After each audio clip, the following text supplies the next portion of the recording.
Hi, and welcome to the next edition of Beyond the Bubble. It's a pleasure to have here a friend, someone who's come to Belgium, to Brussels, for much further afield than I have, namely from Argentina. But he's been a Belgian just as much and very actively contributing to the job market here because he runs a company that helps those looking for a new career or looking for employment by organizing and offering career guidance and coaching services. But we'll get to that in due course. But before that, welcome and thanks for being here. Thank you, Andras. Was it a fair introduction about your current job? Yeah, totally. And it's more than just a job, it's your business. It's my business since many years. So in Belgium since 14 years ago. And beforehand in Argentina, I was doing something similar for 2 or 3 years. Okay, but originally, I didn't say that in the intro, but originally you are a chemical engineer. So how does an Argentinian chemical engineer end up in the job market helping those looking for a new career? Yeah, so it's something that happened already in Argentina. I started my career very, very early. So I was during secondary school, I was already working, and then the whole career. And when I was at university, I started having many people in charge in factories. And even if the technical part was my entrance door to the industry, the truth passion that I had and that I felt more talented for was people management. So I was really leading bigger teams of people. And I found myself always trying to help them to develop themselves, to find their place at work, etc. And at some point, I did an MBA that had a lot of HR things related. I loved what I learned there, some tools. And I said, let's make a website just to share the things that I learned. And I think I don't really remember exactly how, but I learned about some contest about entrepreneurship, something like that. And I say, okay, let's try to make a business out of this. I submitted that. We won. And I was at the same time continuing my job as a director of supply chain in a factory. And this became suddenly growing and growing in terms of my attention. And the corporative world was lowering, the attention. The delta was increasing and the comparative value was lowering. Yes. So this corporative life was still giving me the money to continue living, let's say. But all the energy and everything came from the other part until a point where it was not compatible anymore. But it was not my decision. It was my boss' decision. Who noticed this? Who noticed that. First, I tried to neglect it. But no, it was clear that he made a good decision, firing me. And for the first week or 2 weeks, I was, desperate looking for another job. And I remember having 3 or 4 meetings with headhunters. And after 5 minutes of the meetings, I was trying to make a partnership with my new coaching company. So it turned into a sales conversation. Yeah, and all of them said, look, you don't want to work as an employee in supply chain anymore. Let's face it. And yes, I faced it. But at that time, that company that I had just created was a one-person company without any revenues. But I said, okay, I will do it. I will do it now. Otherwise, I will regret my whole life. I'll pause you here for a second because I want to look at or highlight the part where you started a moonlighting project. That's the beautiful English term for that, where by the moonlight, you would work on your passion project on the side. So why do you think that you had to be let go by your daytime employer? And why wouldn't you do that deliberately? I understand there was a lot of fear and perhaps, no revenue at that point yet. So those are very valid reasons. But how do you see that? Because I think a lot of people have their passion projects and they want that to be their true future while working a job that pays the bills, but they're not necessarily happy with. Yeah. I mean, I would have loved that to be earlier because during that transition, it was really a nightmare trying to combine both things. And especially trying to fake more interest that I had for my daily job. Especially, being in charge of so many people. So I had to motivate the others, but myself, I really started losing passion for that. I could still do it, but I had no passion. And people knew me, and in general, I work with passion, so you could see the difference. So I would have loved to dare before to do it, but I didn't dare. I cannot explain why, but I didn't. It took me, a year and a half until I dared to ask to pass part-time, but they never accepted the part-time director. And that was the beginning of the end, because I just put everything on the table that, part of my heart was not there anymore. So somehow I asked for that, but in a slight way. And how do you see the whole notion of passion in work? Because some people say, well, it's a stupid thing to follow your passion because it might make you happy, perhaps temporarily, but not necessarily the real way that you should be going. Or exactly the opposite. I would say that I changed a little bit my idea regarding that. Beforehand, I would say even until a few years ago, I was completely convinced that everyone could find this intersection between their talents, their passions, and opportunities in the job market. Nowadays, I think that we should be okay also if temporarily, at least, you are doing something that doesn't match your passions, but you could do more or less okay if you have other priorities in life at that moment in life. So if you need a work just to survive or to feed your family or whatever, it's totally okay. And maybe the only thing is just keeping that in mind, having clarity why you are doing what you are doing, instead of complaining every day that you hate your job. Say, no, this is the job that allows you to continue your family life the way you want, etc. And trying to see if those passions can be, either a hobby or voluntary work, or in the near future, on the long term, trying to find a job regarding that. I think there's an important point there where even in the long term, so you can say, well, this is perhaps a temporary thing, and the temporary doesn't mean a couple of months, it can be much longer than that, but you say, well, this is a path to a better direction or to a different way. Yeah, and we are coaching many people and in different situations. For some people, they have some kind of buffer that allows them to take a few months more to find a job that really matches their talents and passions. Some other people are in an urgency situation where they cannot wait anymore. And it's better to find any job that they can do well, but keeping that in mind. I think the important part is that, to really know why you chose the job that you are doing, and befriending that. You cannot have everything at the same time. Sometimes, okay, it could come later on. When we were coaching specifically migrants, we had one program that was coaching 1,300 migrants from Latin America that were already living in Brussels but had no job.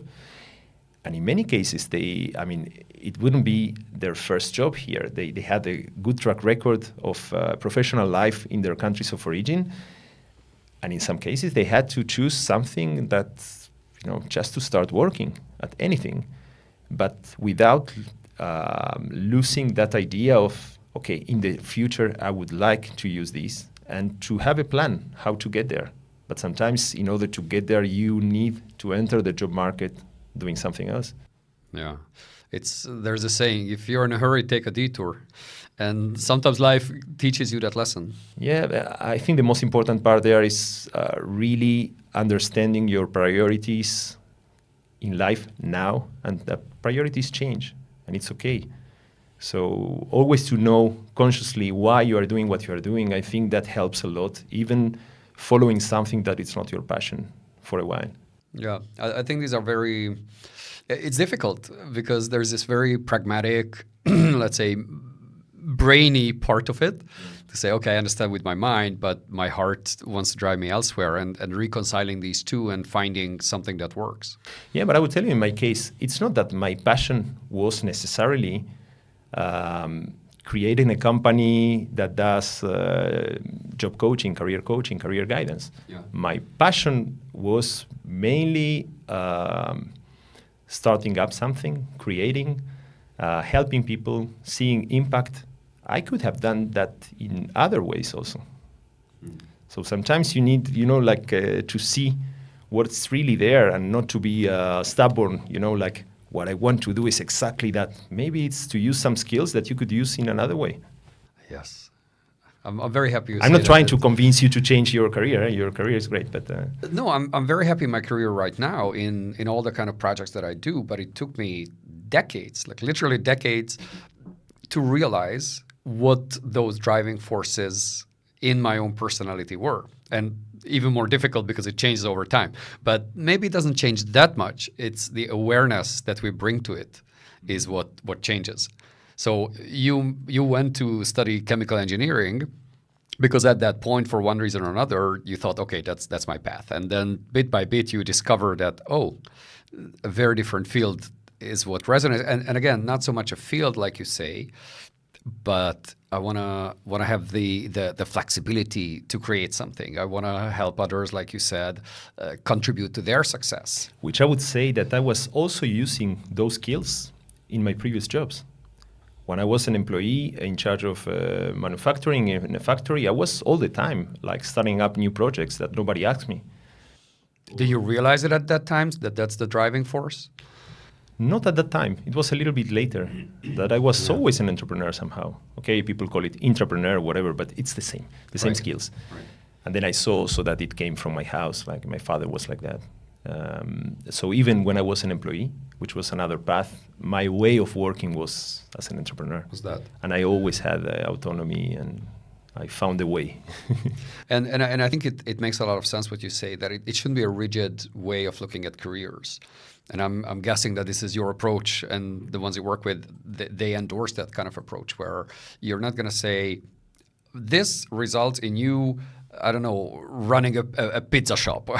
It doesn't go that way. Or you becoming a video editor. Okay, you might end up in that, but these descriptors or competencies or desires are much more flexible than that, and they can bring you to very different places while being satisfied. Yes, and each time we used, or we sometimes use also some kind of test, for instance, it's only just a trigger of a conversation. Like we never take it for granted and say, okay, according to this test, you should do this and that and that. Never. It was never our approach, and I'm totally against that.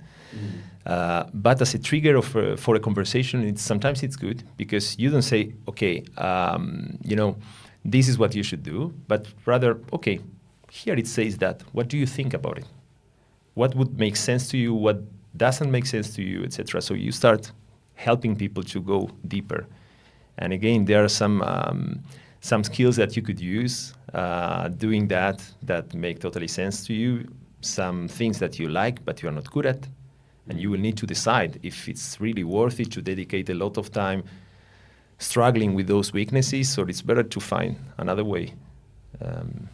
That's another thing. Yeah? And how much is it a personality kind of self-knowledge, or the competencies or skills that you have, and then you add to the opportunities that are out there? So how does it come together?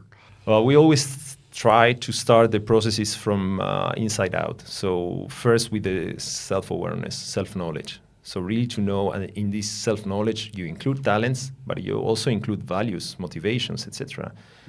There are some things that I'm good at, but I hate doing them. You can put me in front of a computer, with spreadsheets for 8 hours. I will do a great job, but after 2 days, I will say, I quit. It's not for me. So this idea of dissociation of between talents and passions, I think it's really important. Sometimes you have passions that are not talents, so maybe it's better just to keep it as a hobby. You make everyone a favor, not doing something that you're so bad at, even if you like it. Or you have a talent that you hate it, but try not to do it, or at least not to take a job that you will be exposed to use that talent every day, a good part of that. And then the personality, we are not so much into personality tests, but it's also because we are not doing like a freely, life coaching, etc. We are very aiming to employment. So we are not going to spend, many sessions trying to check personality, etc. We are a little more pragmatic. And sometimes, especially when we are working with adults, you have already been exposed to different works, different situations, etc. So we can profit from that to see what are the patterns, what are the things in common, what you learn that you don't like to do, etc. And even sometimes it's doing the same things, but in another environment changes everything. People that come to us like saying, "Oh, my previous jobs were teaching, but I hate it. I don't want to do that anymore." Well, and then you start doing some tests, and you come back and again to the same things. Like, that's perfect sense to you, and then you realize that, well, in fact, I don't want in that environment to teach. But if instead of teaching at secondary school, I go languages, I go to adults education, whatever, it's different. It makes sense to me, etc. So sometimes the whole process serves just to come back, but in a different way. And sometimes it's a complete reorientation. Yeah.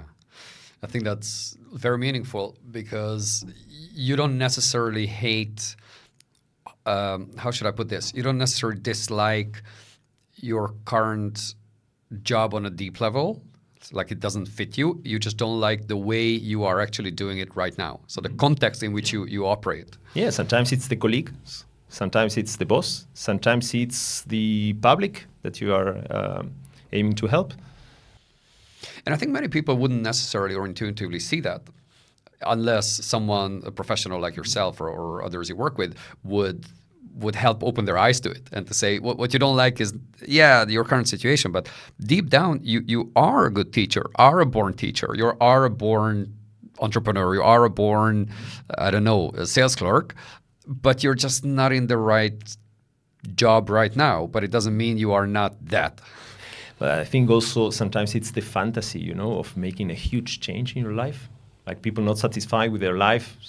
If you tell them the only thing you will change is these 2-3 variables and you will be okay, it's not, as tempting, as sexy as saying, wow, you will change completely and you will do something completely different. But for some people, it doesn't make sense to do such a change.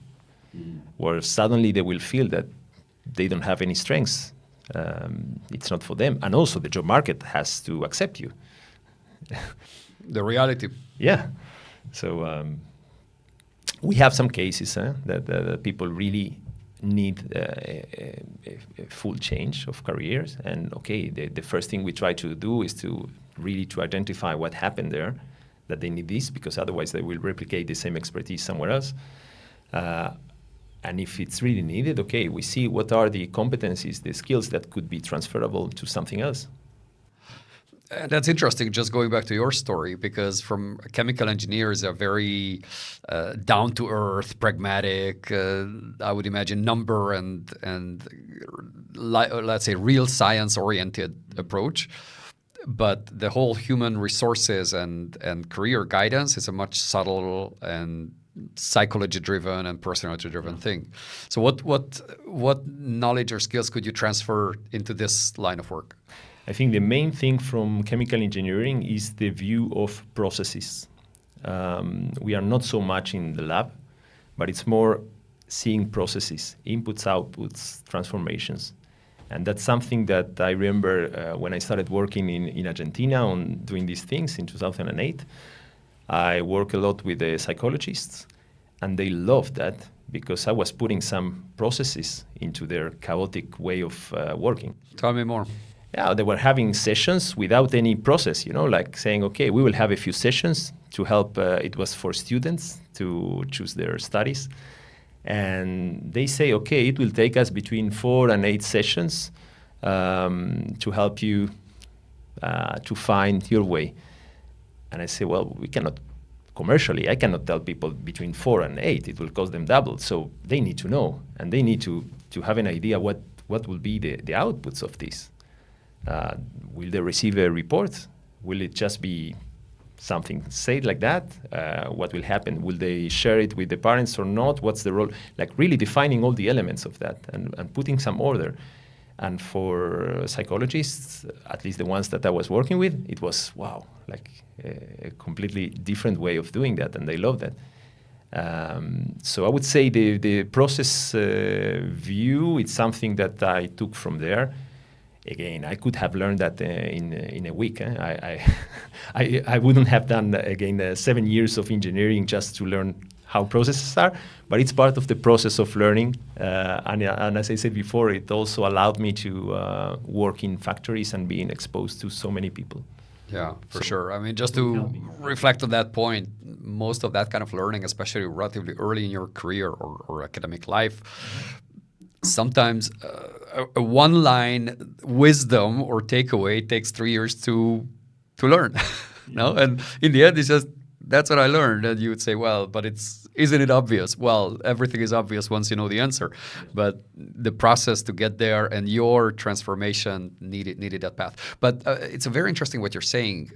So I'm wondering about if there's any contradiction between processes, which is again a very structured way by definition of A leading to B, and the way humans work, the soft part of human nature.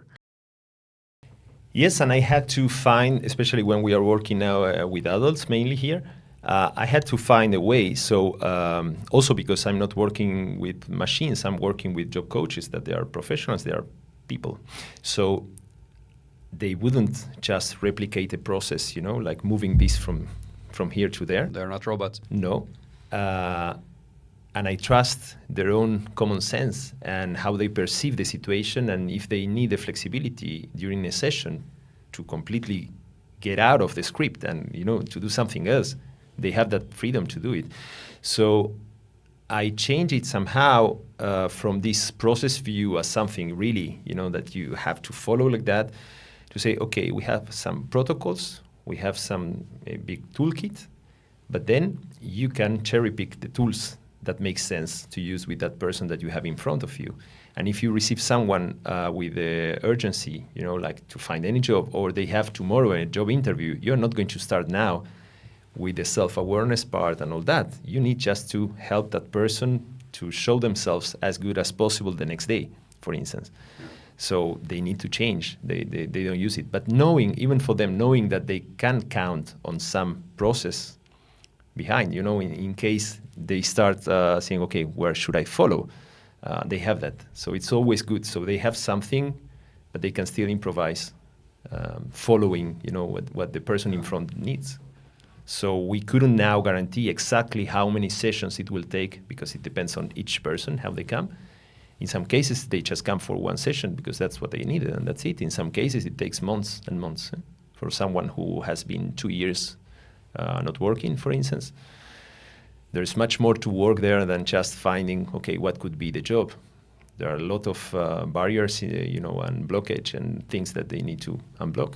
Yeah, that's interesting, where you need to have a certain benchmark or a certain guiding structure to follow, with the flexibility that a coach or a trainer or a professional can divert from if needed. Yeah.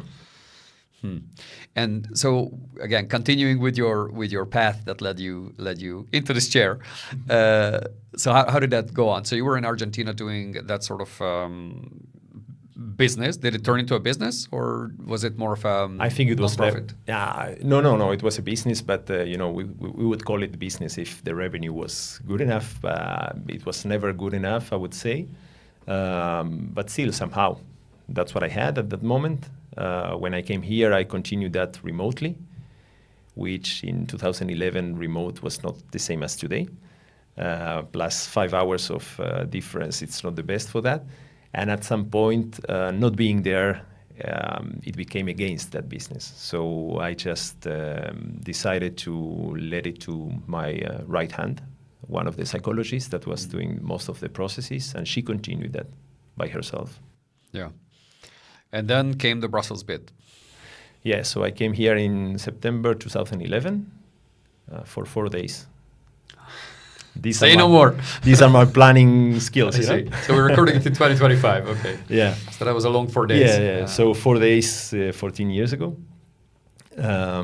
without any intention to stay. It was just tourism. So I came with a backpack, just traveling. I met someone. I decided to stay longer. Then I decided to stay. And once I decided to stay, I said, okay, I would do the same as I was doing in Argentina. It's copy-paste. It's easy. It was not. But fortunately, I didn't know it would be so difficult to do a business out of this here. What was the difficulty mostly about? Well, I tried to do the same business, which was career guidance for students.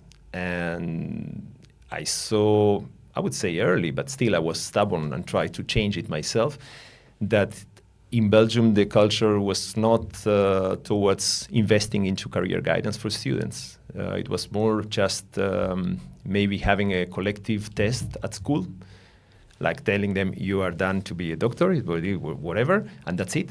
Even prescribing the specific job that they should. Yeah, but you know, in a generic test like that, without any process, nothing. Or just starting something, and if studies didn't go well, switch to a second thing, a third thing.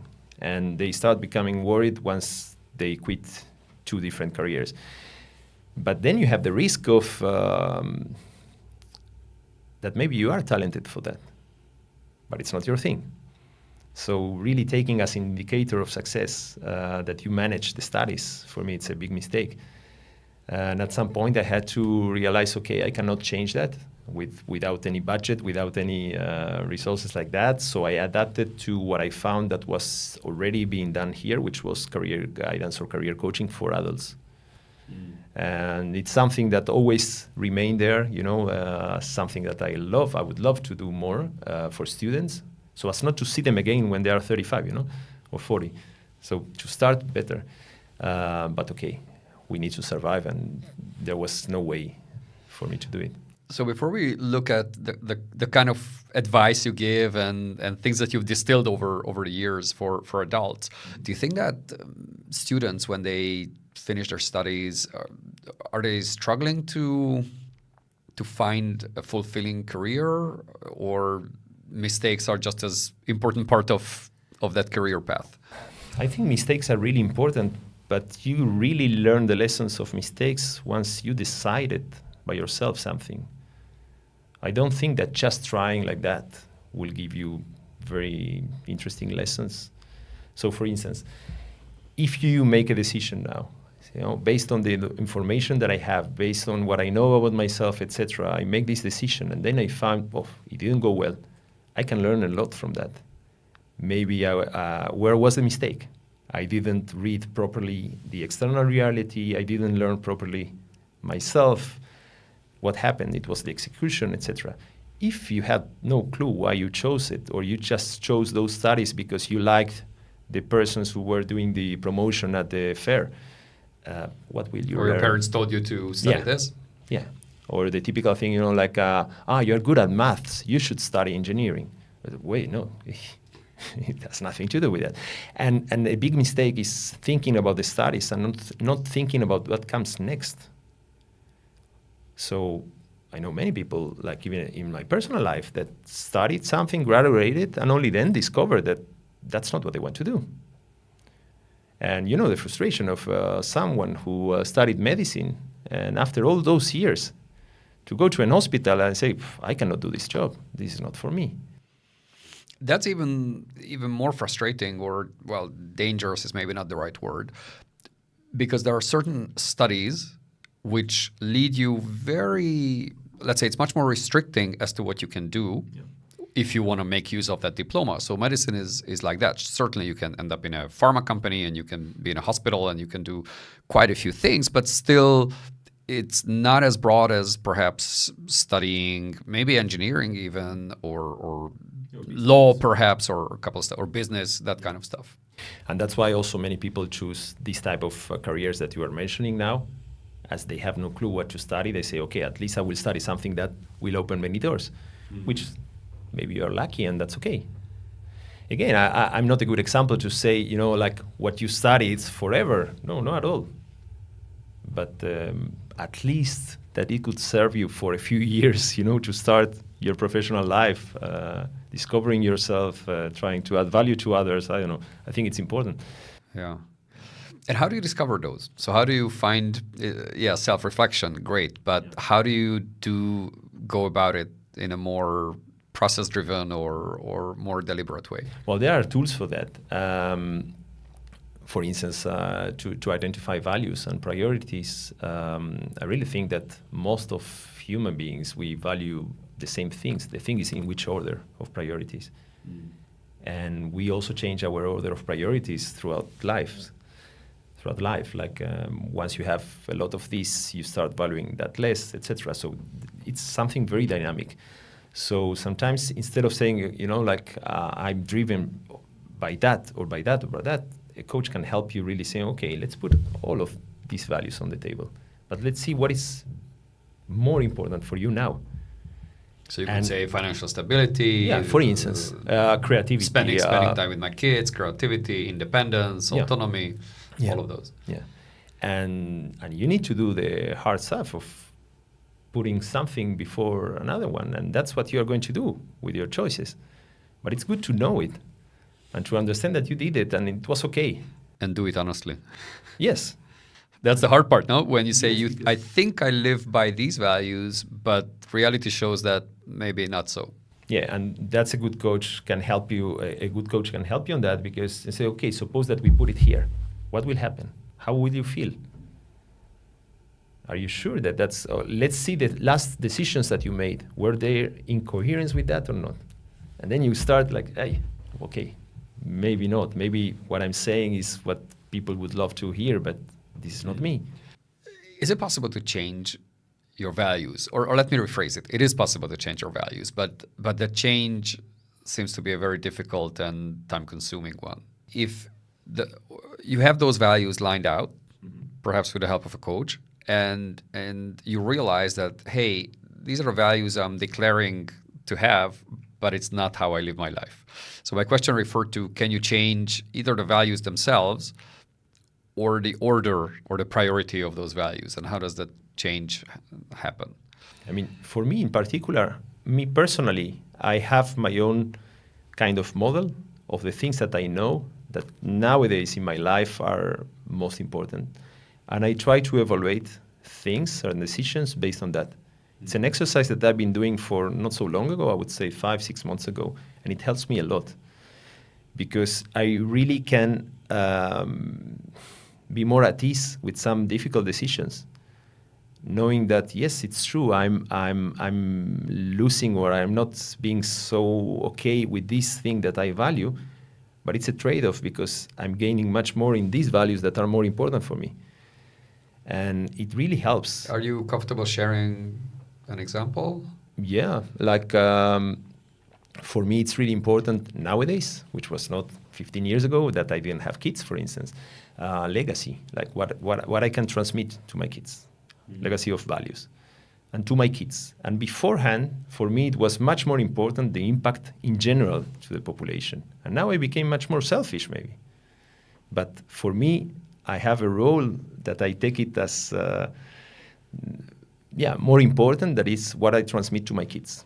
So I still value both things, like the impact in general, the population, but I value more what I can transmit to my kids. So if I have to choose in a situation where it implies to stay more with them because something happened to them or whatever, as opposed to trying to do something else to increase the reach of OrientaEuro or whatever, I will choose them. Your company. Yeah. Beforehand, or if I hadn't had that clarity, I will be not okay with that decision. I will always, like being with your kids, but thinking what you left there, like, no, I should have gone to that conference, whatever. And I can stop now this rumination thanks to think, no, I chose what was more important. And it doesn't mean that the company is not important for me. I will do it, but I will do it in another way. I will do it in another moment. I will try to find someone else from the company to do that, or I will be more creative, but this is more important. And it's interesting you use the word legacy. So not so much the abstract term of well-being more with my kids or quality time with my kids, but the legacy. Because legacy to me implies transmission of values. Mm-hmm. Yes, and that's the most important for me. Which it doesn't mean that they will have the same values. But at least I want to know that I transmitted the ones that I think are the most important ones. And then they will choose. But you bring that consciousness into that. Yes. And to discuss about these things. They are still very small, but very young. But we talk about that thing, or I try to talk about that things. And even these conflictive situations, I talk about it. And I think it could help them. We will see in a few years if the sure. therapists will say they agree or not. Right. We'll have you back in 10 years and see how it worked out. But yeah, I think even the effort or talking about it and say, hey, I'm hesitating between A and B, or I'm working it out, at least the process, again, going back to the process, but at least the process you can transmit and say, hey, try to, I don't know, somebody wants to offer them, hey, start smoking, and they say, well, my health is more important than social acceptance, and there's a conflict because these are two values, and they can work their way through that by saying, which one do I value more?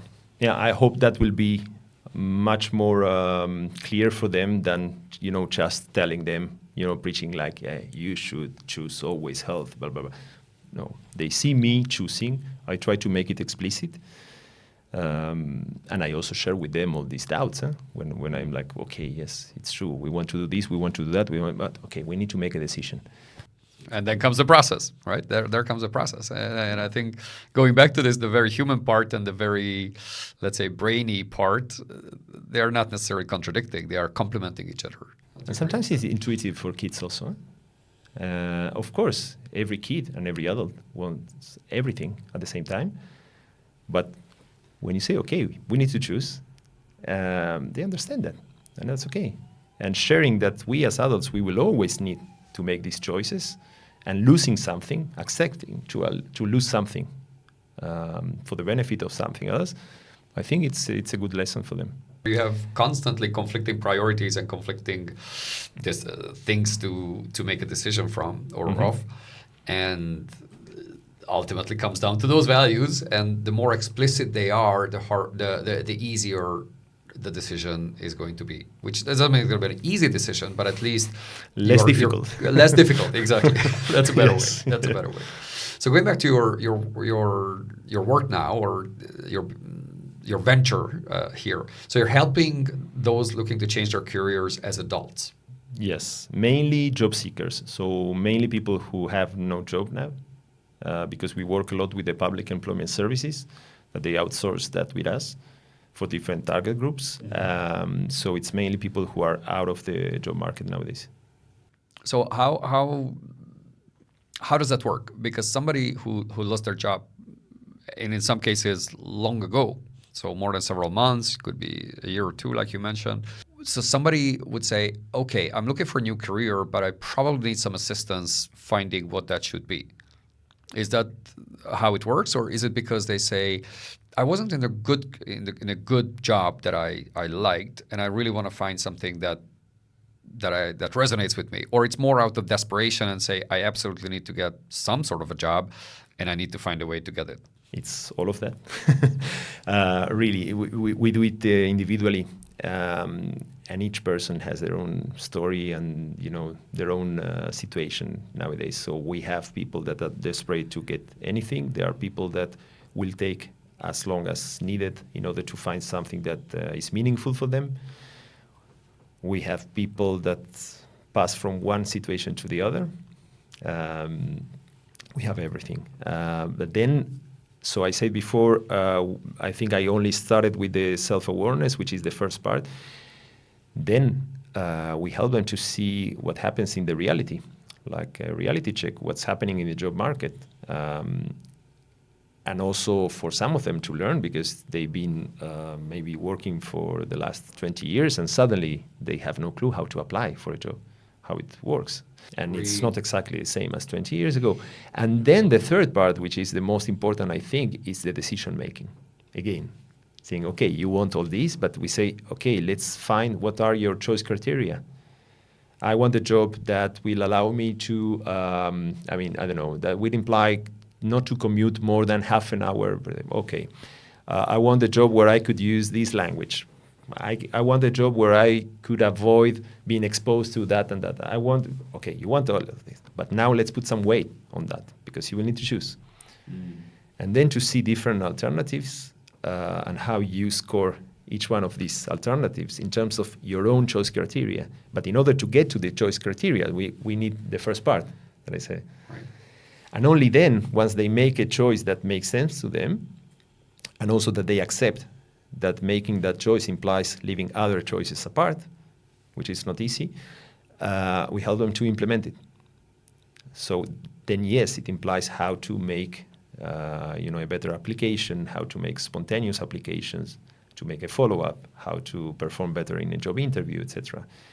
And where would people find the most difficulty? Is it the last bit of applying, of actually landing the job, or is it the earlier parts where they might have unrealistic expectations, or there's no matching opportunity that meets more of those expectations? I would say if we talk, for instance, about the students, it will be in the first part because they don't know themselves so well. They were not exposed to so many things so as to know themselves well. Mm-hmm. So that's the most difficult part for students, for younger people.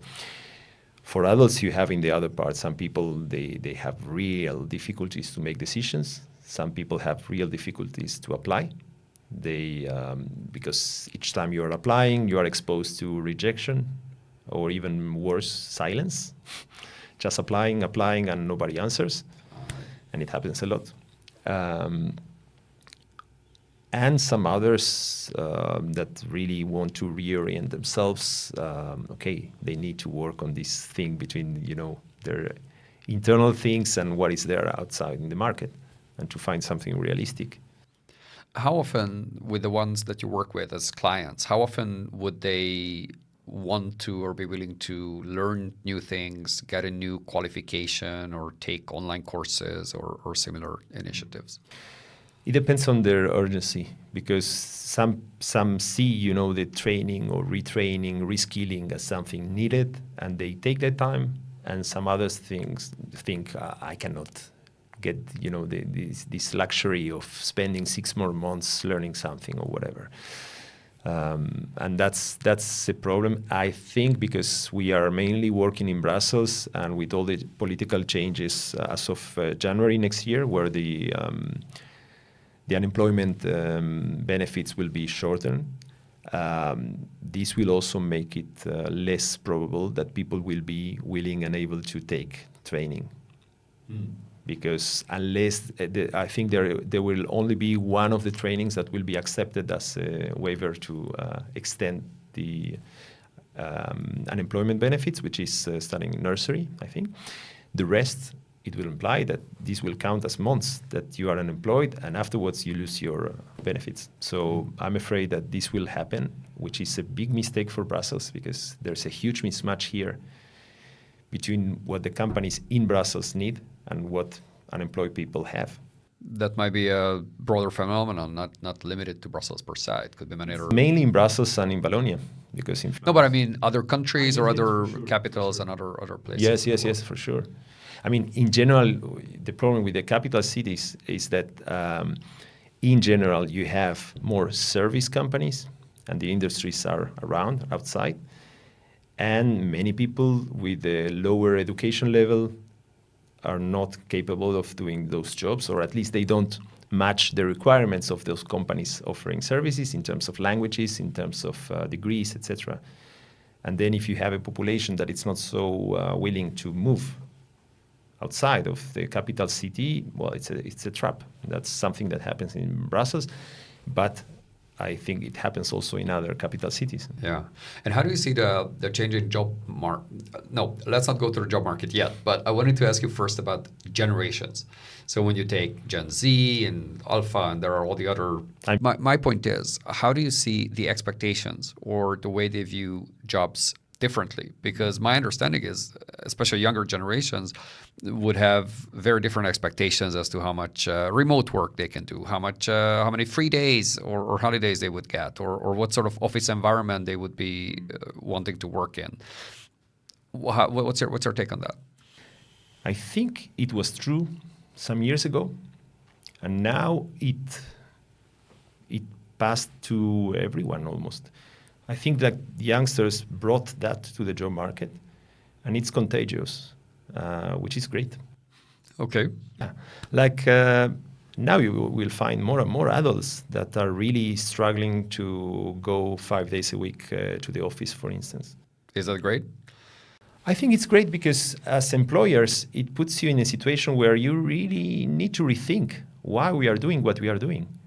So if we are, for instance, we more or less half of the people that we are coaching, it's done face-to-face, like in person, and the other half is online. We give both alternatives to the clients. But so if you are in a project, like for instance the one that we have for youngsters, that it has to be done in person, okay, you have a reason why you go to the office. But just going because it's a policy, it makes no sense to anyone. So I think these things might have been brought by younger generations, but older, they take it. And this willingness of having meaning at work, it's also the same. Maybe what changes still is different between generations is how long they stay at work voluntarily. For instance, we have a program for people 50 years plus, which I hate that because I'm 49. So it makes me feel that something will change next year. Right. But it's different. Like, for suppose in that program you have someone 60-something years old. They are not thinking about finding a job and then to change and to change. They just want their last job in the job market as employees before pension, and that's it. Whereas a youngster will never think about staying 5 years in a job, in principle. But I think it's not so bad, because again, we as employers, we need to rethink why people stay. Why would people stay? And it shouldn't be, inertia. It should be because there are reasons that it's still a meaningful job for them. Yeah. And also, replacing someone is very heavy on an employer, and with the onboarding and integration and all the rest that goes with it. So as long as the person performs well, or perhaps relatively well to a certain degree, it's much more interesting to keep them and train them and improve them, or make sure that they are good in their place. Yeah, I think you don't keep them. You just try to generate the environment where it's more probable that they will like to stay. But that's it. And I don't want, someone to stay just because they have no other option in the job market. And also for us, it will be counterproductive, because I need the coaches to be the first ones feeling that they have this match between their talents and passions doing what they are doing.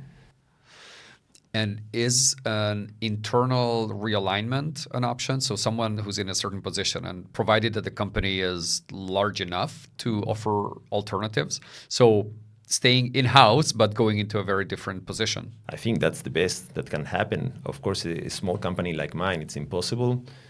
But yes, we had people changing from one project to another, but doing almost the same tasks, I would say. But in bigger companies, I was always really keen to see, when they really allow or promote internal mobility. Because that person that wants to move from one department to another, or from one position to another, it implies that it's someone who is still okay with that company. And for any reason, they find more interesting this new challenge than the current one. But one of the reasons could be that they are fed up of what they are doing. So if you don't offer them another job inside the company, they will look outside.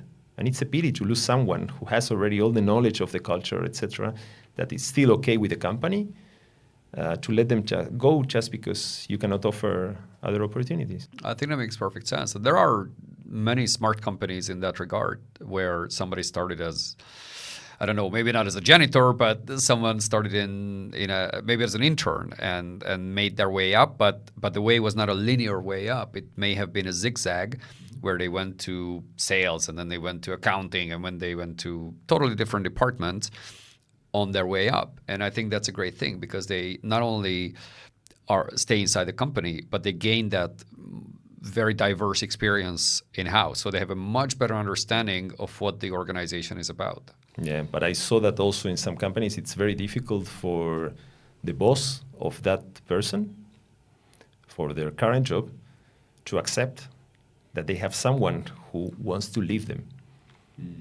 And sometimes, even if they do as if they were okay with that, they are not okay with that. And you as a company or HR, etc., need to protect that. I mean, to protect that person, not to be kind of punished of having expressed their willingness to move to some other position. So the disloyalty feeling is it appears not only when they leave the company, but even it's even worse, because then that person stays, and it's just so if you manage to convince all the managers that it's not a sign of disloyalty, it's a sign of loyalty towards this company. Otherwise, they will never want to move inside. They will move outside. But okay, it's easier to say than to do it, because it's an ego thing. Like, oh, they want to go to another manager. And then going back to the job market at large. So how do you see the changes in the job market? And we're going to talk about AI in short order, because that has a massive impact on the way you coach, or the way the services you offer to job seekers or those who want to reorient themselves. But job market, and again, I don't want to limit that to AI at this point, but to see what trends are you observing? I think we are still not maybe 10-20% of where we are going to be in terms of replacement of jobs by AI or incorporation of AI in daily tasks of those jobs. But we found some people that their job completely changed because of that. I have, for instance, a friend who is an entrepreneur. He had a IT development company. He's switching jobs now. He said, I cannot compete with students taking Bolt or any of these apps to do things that look like what we are doing, even if there's no safety behind, if there's nothing like that, but the clients don't care about it. It's 1/3 of the cost. So I see concrete impact of this nowadays. Or IT people losing their job, especially in the most basic or entry jobs of IT. So it happens already. Then how it will change in terms of administrative jobs, etc., it's still very new. I think it's still much more noise and fear than reality. But I wouldn't dare, as many people say, no, things will not change with that. I don't think so. I agree with you. And so we can zoom in on AI specifically, because I was wondering about, but you did mention that the mismatch. I think it's a general description of how the way we do things and technology at large is an integral part of that, and how someone may have been trained or may not have developed themselves over the years, and what the job requires today may totally not match what their skill set is. And sometimes it's project management or using certain tools, IT tools, software tools, which is an integral part of the job today, but it may not have been the case a couple of years back. So going to AI, how do you use AI for the career coaching, career orientation services? Because you have a tool. And again, this is not to do a commercial advertisement, even though it's a great tool, so it merits all the good hype about it. I want to see the mindset behind it. I want to see the concept of what you have realized it can do. So I would say it was in 2023. When all this hype about ChatGPT, etc., was everywhere. I had this reflex of saying, look, it will come. For sure it will come. Let's try to do something ourselves and to improve, like to profit from that, to improve the coaching we are providing, so we can reallocate time of the coaches to something more human than helping the job seeker draft a cover letter or a CV. Resume for the American speakers. So we had this idea. We did a small, one of our coaches did by himself. It was his own initiative. He made a survey among the other coaches, what they thought about AI, etc. It was, I think, in September 23. Okay. Yeah. It was very interesting because more than half were totally against that. It will take our jobs. We will become stupid because if we do it with AI, afterwards we will never be able to do it again. Many things like that. And some of them, and which I really loved, they didn't do it anonymously. They say who they were, which helped me a lot, because when I had this idea, I asked this coach who had this idea of making the the survey who was for AI, and one who was totally against. I asked both to team with me and to develop something. And I say, look, you're not going to be forced to use it, but help me to develop that. And I want this voice of someone being against to be part of the team. And we hired some developers abroad to do that and to put somehow the lessons learned and all the expertise that we have, having coached 7,000 people. And okay, it was a lot of iterative work to do it until some point that we saw that, okay, what we were obtaining was really worth it to start being used massively. I would say no, but generally with our clients. Which is to generate cover letters, but go beyond that, no? Yes. Way beyond that. So the idea was from the beginning to make it very intuitive and user-friendly, and having this same idea of processes, so maybe the chemical engineering is helping, like inputs and outputs. Inputs are, you put if you have already a resume or a CV, or otherwise some information about your job experience. You write it however you want, in any language, etc. You put 2 or 3 words of what motivates you, or if you have a previous cover letter, you just upload it. And you put the name of a target job or a job offer, if you have. And then you obtain a CV that is tailored to that, a cover letter tailored to that, interview questions and answers for that specific job, taking into account what you uploaded from yourself, alternative career paths, a skills gap analysis, so all these in a minute.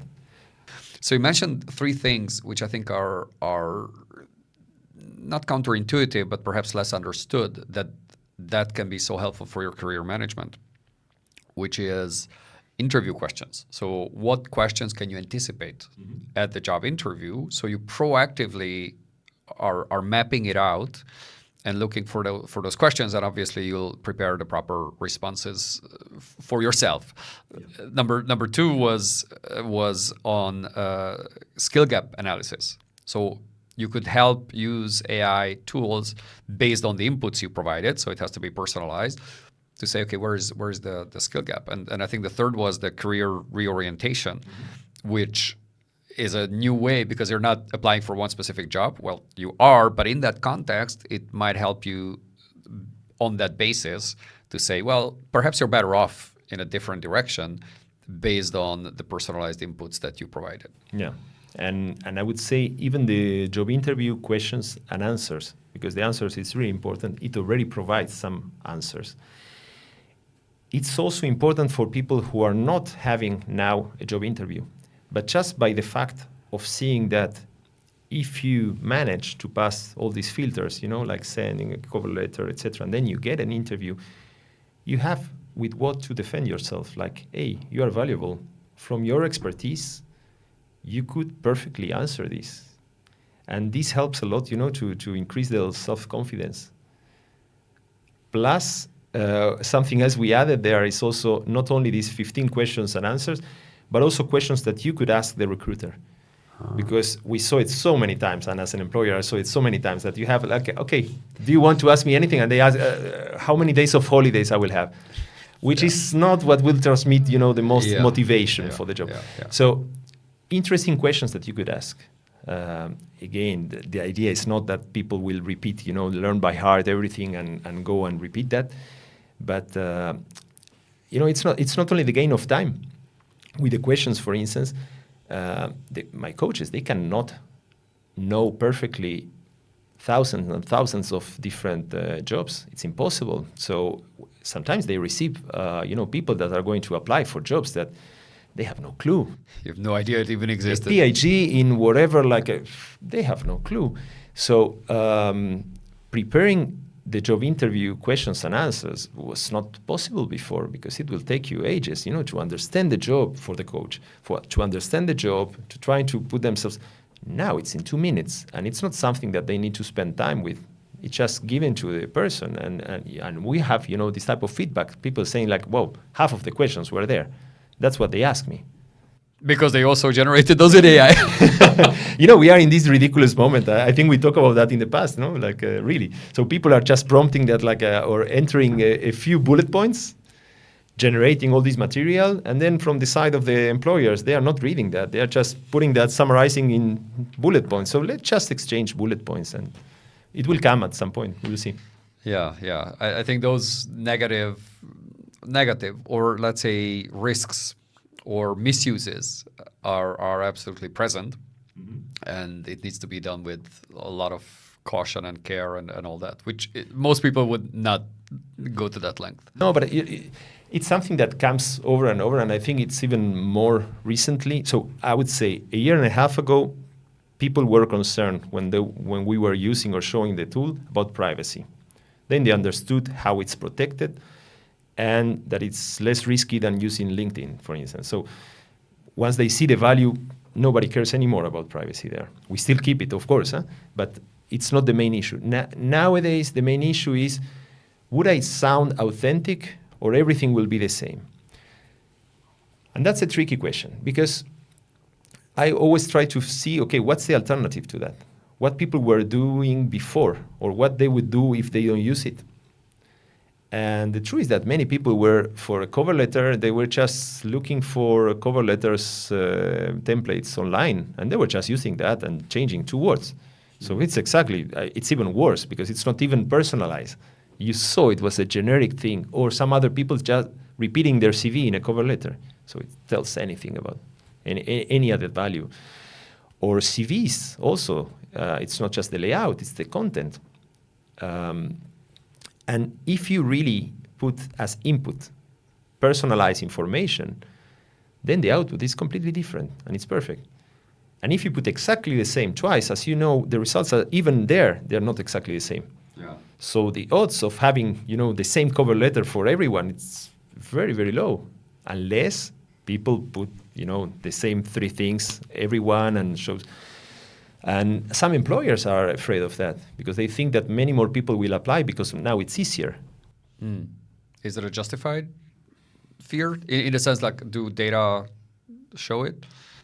I really don't know about it. I don't want to say yes, but it makes sense. The thing is how people apply.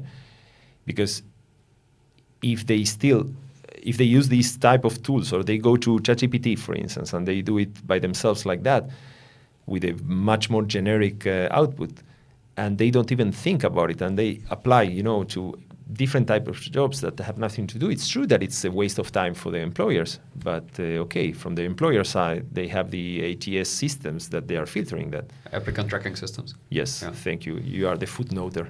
Yeah, I'm the footnoter, exactly. So, yeah, it's moving, it's dynamic. Some other people are saying, okay, I'm fed up of all this. I want to, to see a potential match with potential employees in a different way. So they organize, job dates or things like that. But then again, people can prepare themselves and to have the same speech over and over. So it's a question of trust at the end. We don't trust people. So we continue doing, more tools to filter. And to argue for the other side, so to say, a large part of that is a positive thing.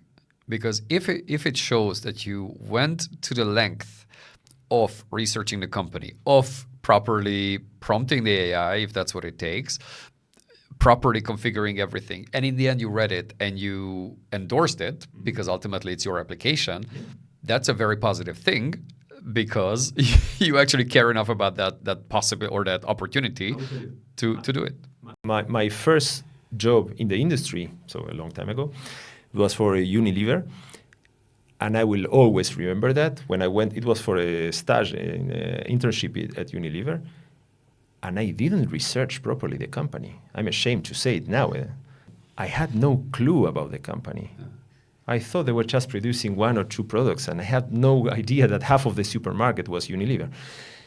And I remember that during the interview, I learned a lesson like, look, you have no clue where you are. Still, they hired me, but it was harder. So I really think that someone, as you say, someone taking the time to check, to choose a company, to say, okay, I want to go there, etc. Maybe they are not doing taking 3 days to do that research. Now it's much quicker. It's already valid. And these companies, technology companies trying now to avoid people applying using AI, I think it's completely ridiculous. I mean, I wouldn't like if I was a technology company to hire people who are not using AI. That is the thing where it's such it's a blurry thing. That's what we're discussing right now, because we talk about values, we talk at least implicitly about the morality and the ethics. It's very difficult to navigate that, where is it cheating or is it actually a smart use of technology? And I think that's where a lot of people, and perhaps myself, I'm confused, and it's very situational or depends on the particular context.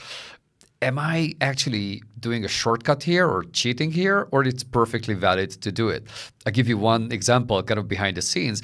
The very subtitles of this podcast, we generate that with AI because the tool offers it.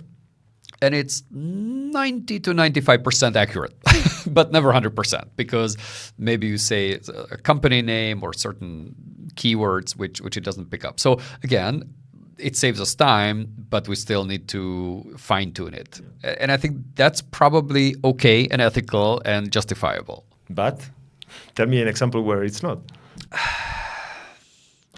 Yeah, I've hard time saying it. It's a sentiment, but I'm not sure. I haven't thought it through yet, where maybe when it exceeds the quality that you could have done without it.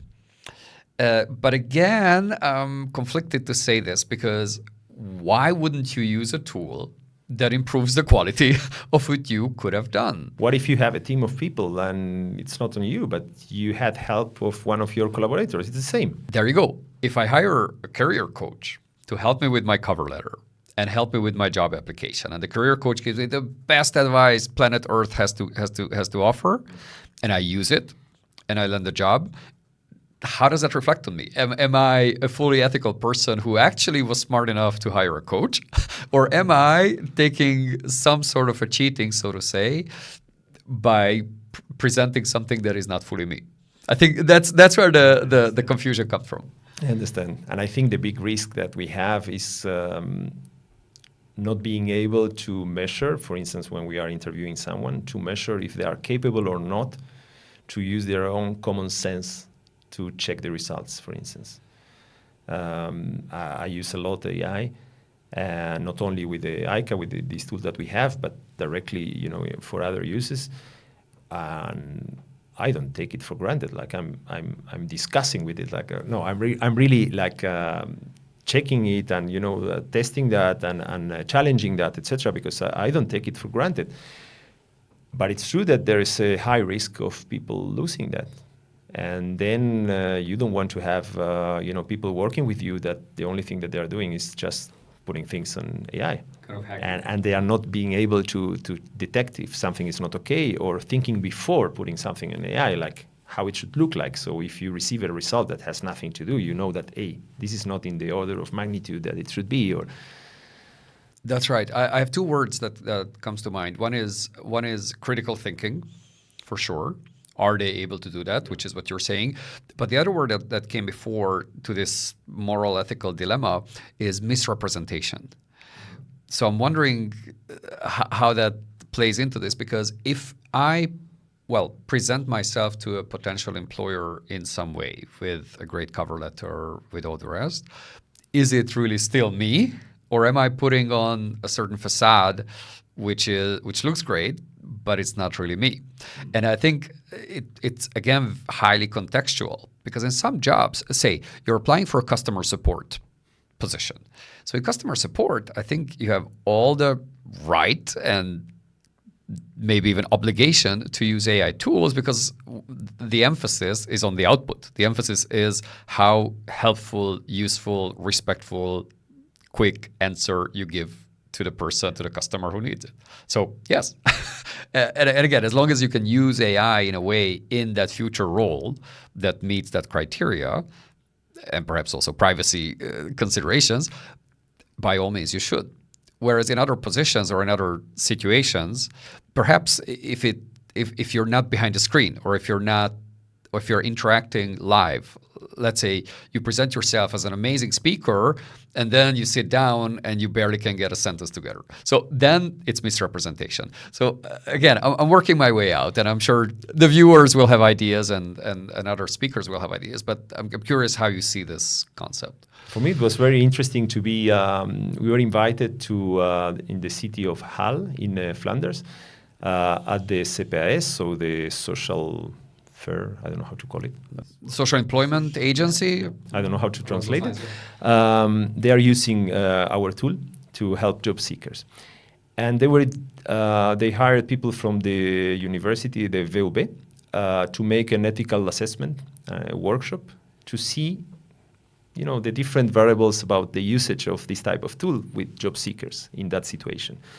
And they invited us, and they also invited job seekers, job coaches from them, and an HR manager of one of the biggest employers here, which is Colruyt.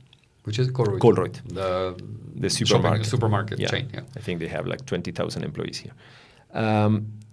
And it was a great discussion because HR was saying, what's the purpose of having a great cover letter, a great CV, etc. Then this person comes in front of me and I'm disappointed because that's not the person who wrote it. And it's so a very mismatch. Yes, exactly. This misrepresentation or mismatch that you were talking about.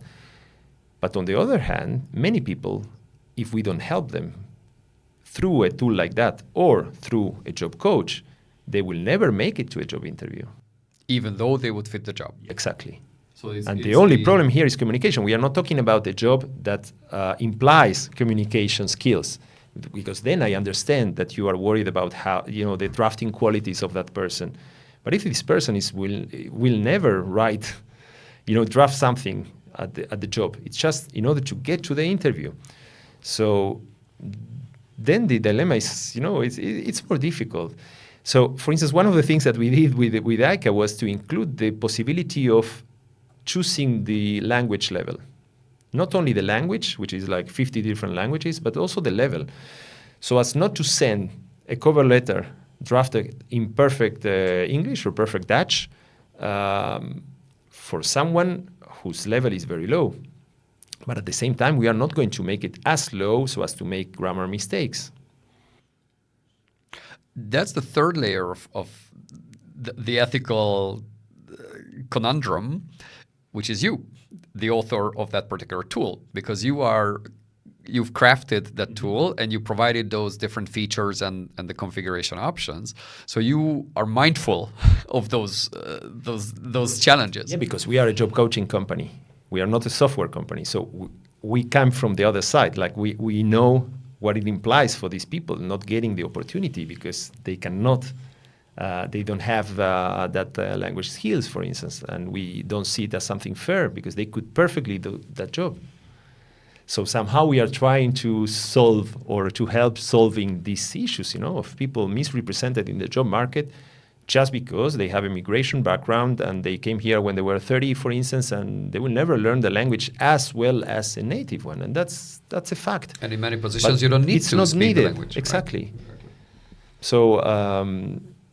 So are we helping them a little bit to fake it? I don't know how to call it, to decorate it a little bit. But what's the alternative? Again, they would anyway being sent to us to help them to have these application materials. So either it's with this tool that takes us 2 minutes, or it was half an hour of a coach drafting with the person in front of them the best they could. They wouldn't do it on purpose, badly written.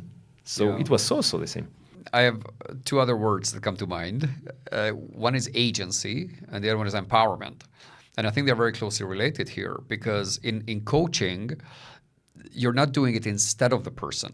You're helping the person with a certain task or help them grow, but they are the ones ultimately holding the pen, I would assume, or keyboard for that matter. Yes and no. So let's hear. Okay. Yes, because the pure coaching would be exactly what you say. Like the coach will never give directly the advice. Will wait, for the person to bring it from within, etc. And what we are hired to do is something in between. It's a kind of, you have like two different hats. So you have that coaching hat, but at the same time, you also need, in a pragmatic way, to help them to get jobs. So we cannot have the luxury of taking 6 months for them to find an answer to something that we know the answer, that will allow them to get that job that they want. So we always try to help people or to teach people how to make a better CV, a cover letter, etc. But for some people that cannot do it, the coach had to do it with them directly. Otherwise, you know, if you stay in that pure situation where you say, no, me as a coach, you draw the line, and we need, and our coaches know it, that part is not going to be pure coaching. But we have, so not every coach would like to work doing what we do because of that. But if you come, it's not a surprise. Like, this is part of our job. We need to help people to find a job that makes sense to them, and that's it. In a certain sense, it's a bit closer to being a lawyer, meaning like the advocate for the person, no? The one that you help them. You don't represent them, but again, you really have a certain subject matter expertise, which can be a certain field of law, be it a tax law or whatever, where the client doesn't have it. So it's a very cooperative work, and I think the code of conduct or the way you work with those clients is a delicate matter, because ultimately you don't want to, again, not necessarily AI, but you as a coach writing the perfect cover letter, they go into the interview and they can barely perform. No, and when we are using even AI, you have there 2 layers of humans in the middle. Like, we didn't do a tool that applies automatically, for instance. So you have there the client who has, you know, their own critical view of that, plus the coach who also helps to see if that makes sense or not, to adapt it. I mean, we never say just use the outputs exactly like that. You will always need to adapt these 5% that you were mentioning, or even more. So they need to somehow to appropriate this, and if it's not theirs, it doesn't help. That's where the empowerment comes back, I think, because you need to, or the person, the candidate, has to have the agency, the freedom, so to say, to own their own product, be that a cover letter, be that an application, or anything else, and to be empowered through the tool and through a coach and through all of that. But ultimately, they are the ones giving their names and signing it, so to say, and sending it in. Yeah, we don't apply for them. We never did it. So we teach them how to do it. We help them to have the tools, either teaching them or doing that through AI or before just by hand. But then it's up to them. They do the research, they apply. The coach is there to continue motivating them and to see, okay, how did it work, etc. But we are not applying their place. So that coaching part is still there, that they have this agency, as you mentioned. And the empowerment is something very important that the coach needs to provide, to help them to trust that they have value in themselves, that the market could benefit from what they have to give.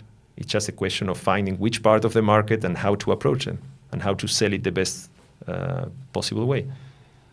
That is exactly where the gap is, and that's the gap that you're trying to help them jump over, because just because you're not as good as drafting that application or really understanding the nuances. And by the way, as a side note, there's a lot of cultural element to it. I just had a friend who moved here from Latin America and wants to apply for jobs. And again, there are certain quirks, there are certain formulas or ways that you put that cover letter or CV or resume out, and those things need to be adapted. So you don't want to disadvantage someone for not knowing those tips and tricks to not to get a job because of that. Yeah. What if we now turn the table on the employer side? So you take the many employers that you were in or are and were in touch with, and say they get these applications, and how does AI play a role from their perspective?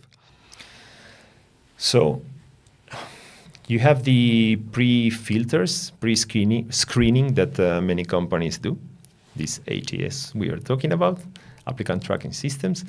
But many companies are not using that. And they find themselves sometimes with 300, 400 applications to check. And how do they check it?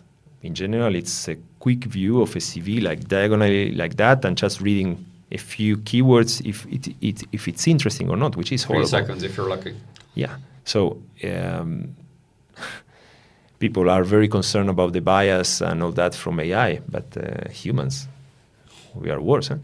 So it's horrible because you have from the other side, I'm sorry that I turned the table again, but you have an employee or a potential employee who's, has put all the expectations and focus and time into that, and maybe that application will never be checked at all.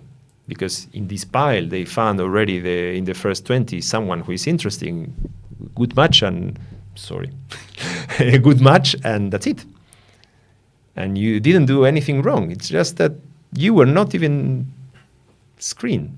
Or that HR officer happened to be very hungry because it was right before their lunch break, and they just wanted to get quickly over a couple applications. So, and I think that even smaller companies that until now they didn't use any of these systems, now with the democratization, let's call it, or I don't know what to say, about AI tools, anyone can use it, and it's very dangerous, because they are not even using proper tools for that. They're just using ChatGPT.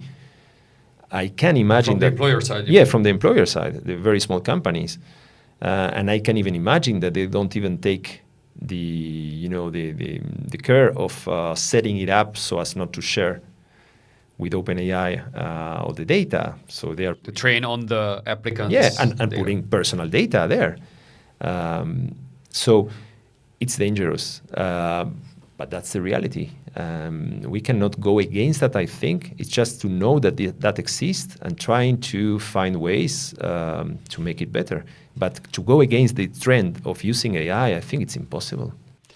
And another thing comes to mind is fairness, for sure, because you have those 300 applications, and let's suppose at the minimum 1/3 of them, but possibly far more, have taken the time to properly craft their application and do everything properly. But again, how fair is that from an employer side to dismiss half of that because whatever, or randomly, or with those 2-3 second checks? And then the ultimate question is, who's a good fit? And defining what that means. That somebody for a certain job, for that certain position, should be a good fit. And there are so many criteria to that. But also, if it's a good fit and that's enough, or if you're really looking for the best of the best among these 300, maybe some companies will say, okay, this person seems to be able to do the job well. That's enough. Let's stop the recruitment process. And some others will say, no, let's profit from this opportunity that we have to find someone who maybe will do this job at the same level that we are seeing, but could contribute with something else. For me, it's great when I see among my small team when they use other skills that they have and other passions that they have also to help us. Sometimes it's something very small, like organizing a team building thing. I'm really bad at that. I could never do it myself. I will hire someone outside to do it because I'm bad at that. That's not my part. But there are 2 people among my team, and especially one that loves to do that, and that's in a great way. That's not her job, but she does it with so much passion and love, and everyone receives that. And so these small things that you're not going to hire a coach because they can organize events. It was just another value that I didn't even think about it before. But things like that, or these initiatives that some could take, like saying, hey, I will ask my colleagues what they think about AI, because I tested this tool, I never asked for that. Yeah. It reminds me of corporate culture and how a company understands their own way of working and their own internal culture. Because perhaps for a very narrow, well-defined position, and you mentioned Corut or many other shopping centers or supermarket chains, there are certain very specific jobs, whether it's cashier, whether it's someone working in the inventory or wherever. But let's say, for consulting jobs or marketing jobs or the kind of laptop class sort of jobs, which is not necessarily a positive term, but I use it here. There, you might look for very different kind of talent. So someone who may have a chemical engineer background or someone who has, I don't know, English literature background, and then they deal with something totally different. But the way they think is more important than the formal qualification they have. And that's very hard to match and very hard to detect. It's very hard to detect until they are really working with you. You try to base your decision in some proxies, but the truth is that you will see it once they are working there. But sometimes I had some hires in the past that I felt that wouldn't be a good match. And then you see that and you say, I knew that. That's a pity. Whereas when you don't see that, and then you see it later on, it's okay. It's part of what you can learn. Maybe I didn't see that, etc. But, when you make a decision saying, I don't know, because we have urgency to fill up that vacancy or whatever, and then at some point, you pay the price of bringing someone who was not a good match for the company. And that's a very difficult topic, and we're not going to go further into it. Thank you. But just to flag it, how difficult it is, where you can automate so many things, and AI increasingly can be brought into it, where not just the applicant tracking systems, but again mapping it onto different functions, or you can get analytics from your company and saying the person who filled this job before or this role before stayed that long, and these were their attributes, and map it onto candidates. There's a lot you can do. One thing you cannot really do is the intuition part. But then, to be my own devil's advocate, intuition can often lead to bias and to say, there is the halo effect, and there are so many psychological biases at play that I say, this person is going to be an amazing fit. And then, deep down, semi-consciously or unconsciously, I like them for one reason or another. So it's hard to argue for one or the other. I'm not going to help you because I also have both things. I think that intuition has too good publicity. I think it's very dangerous sometimes, intuition, especially when people trust their intuition, but they were not exposed to a good variety of cases.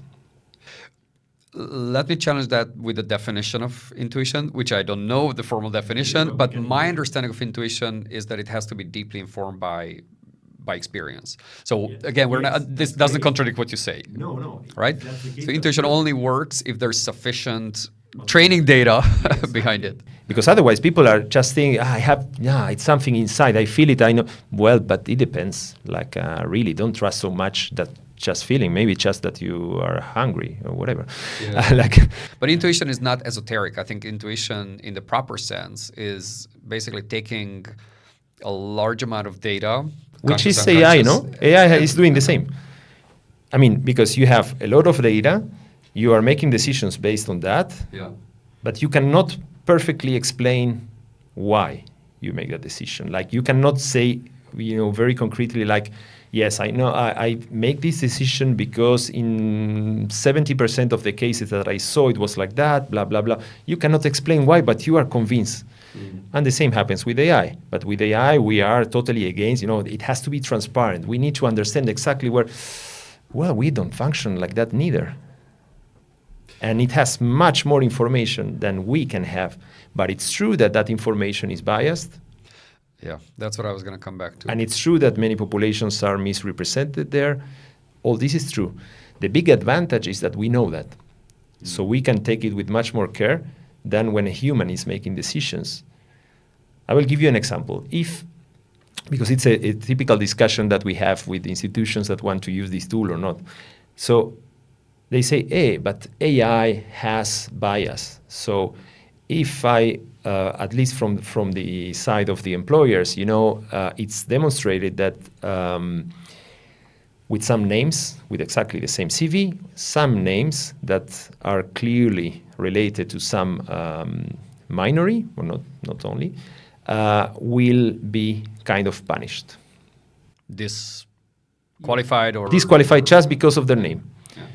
And I just read recently a study from the University of Kent that was showing that with the OpenAI. And it was clear, and the way it was done, it's clearly stated. You can see that. That's perfect. Well, perfect, no, that's horrible, but that's clear. But fortunately, they mention also that still it's doing better than humans. So it's also measured among humans, like sending randomly, different CVs and checking what's the impact of different names. So we are asking AI to have such a level of perfection that we are far from that as humans. And I like the idea of continuing trying to improve AI. That's perfect, and we don't want that bias anymore. We don't want that discrimination. We don't want it. But what's the alternative? To keep it doing by humans if they are worse, if they discriminate more than AI? Or if I take our tool, you can, if you want, from all your information, you can take out the name or change your name or whatever. So then I'm reducing the probability of this bias. Still, you can argue that, okay, based on my own expertise, whatever the combination, it's more probable that maybe I belong. But you reduce it a lot. And are you sure that this tool will have more bias than a job coach that is in front of you? Because if I'm in front of you, I can directly guess if you are male or female. I can be wrong, but I can, and directly somehow to have the prejudice of jobs that are more for women or for men. We try not to have that, but somehow it's still there. Eh? It's very interesting what you're saying, because to a large degree, you could take the AI tools and consciously configure them through prompts or deeper means to how to weigh it or what sort of values your company represents. And even if your company doesn't truly represent those values, at least at the level of declaration and configuration of the tool, you could say, I want you to look at the pool of candidates in a completely neutral and unbiased way, right? Even a prompt like this can decrease the otherwise quite persistent bias because it resorts to statistical data, and statistical data is a reflection of how the training data was used. So again, it's very interesting to make that comparison between human bias and the AI bias. And then the human bias, everybody would deny it on top of that. So it's not even brought out to the fore and say, well, I have certain preconceived notions about, again, what's a good job for a man or for a woman, or who could be a good fit. Yeah, and there are many examples in Europe that the public employment services started using tools with AI, and then they had to stop it because they found this bias, etc., which, again, I'm totally for fighting this bias, but I'm afraid that nobody measured what humans had. And what's if the benchmark? Yeah, but I'm saying, you put the job seeker in front of an employee of public employment services that they have to see maybe, 20 people in the same day, and they're going to take some shortcuts. And maybe gender, age, color of the skin will impact that. I hope not, but it might happen. Whereas in the other case, at least you can measure that. And I'm not for replacing job coaches with the technology. We don't do that. We are seeing exactly the same amount of people with the same amount of coaches. The only difference is that we can go much deeper, much farther, helping the person in front. Like, as I say before, I think, lowering down the barriers that they have, understanding better the job market, dismantling some limiting beliefs that they have that are going against them when they try to show themselves in a job interview, for instance. So I really think that AI can augment the work what we are doing, and can even help us, as I say, to reduce this human undesirable bias. Yeah, as a closing remark before we look at the cards, I agree with that. And one use case so when we run an AI workshop, we would mention as a case study is you take a job ad you can feed that into any AI tool and to say, well, analyze it, deeply analyze it, and reveal any possible unconscious bias in the way it's been drafted. Because it's not necessarily on the level of the words. It's kind of in between the lines because you imply a certain, well, age you don't put it, and it probably would be illegal, but certain indicators in the tasks or qualifications or others which gears towards a certain profile. And AI can greatly detect it, so you can rephrase it if you want to have a more open pool of applicants. No, I agree.